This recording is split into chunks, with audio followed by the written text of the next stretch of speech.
পৃথিবীতে এমন অনেক পেশা রয়েছে যা মানুষের জীবনকে প্রতিনিয়ত ঝুঁকির মুখে ফেলে দিচ্ছে। নিচে পৃথিবীর সবচেয়ে ভয়ঙ্কর এবং প্রাণঘাতী 6টি পেশা সম্পর্কে বিস্তারিত আজ আমরা আপনাদেরকে জানাবো।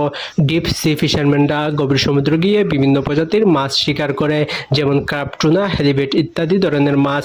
এই ফিশারম্যানরা দিনে প্রায় 20 ঘন্টা কাজ করে থাকে। এছাড়া সমুদ্রের প্রবল ঢেউ, বরফাচ্ছন্ন প্রাণী, যান্ত্রিক দুর্ঘটনা, আলাস্কার ক্রাব ফিশাররা সবচেয়ে ঝুঁকিপূর্ণভাবে কাজ করে থাকে। কোল মাইনার মানে হলো কয়লা খনির শ্রমিক। যারা কয়লা খনিতে কাজ করে, কয়লা উত্তোলন করে, তাদেরকে এই নামে ডাকা হয়। কয়লা হলো শিল্প কারখানার জ্বালানি ও বিদ্যুৎ উৎপাদনের অন্যতম প্রধান উৎস।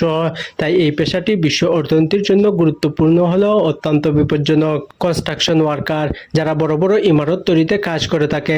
প্রতি বছর বিশ্বজুড়ে কনস্ট্রাকশন সাইটে প্রায় 60,000-এর অধিক মানুষ মারা যায়।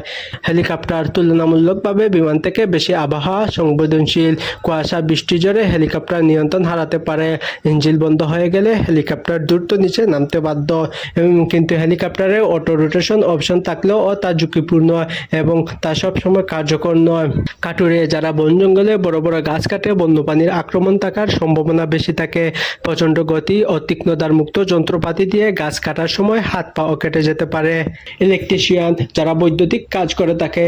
বিদ্যুৎ সংযোগ স্থাপন, circuit board, motor, light, machine সংযোগ দিতে গিয়ে শরীর দিয়ে বিদ্যুৎ প্রবাহিত হলে হার্ট অ্যারেস্ট, পুড়ে গিয়ে মৃত্যু পর্যন্ত হতে পারে।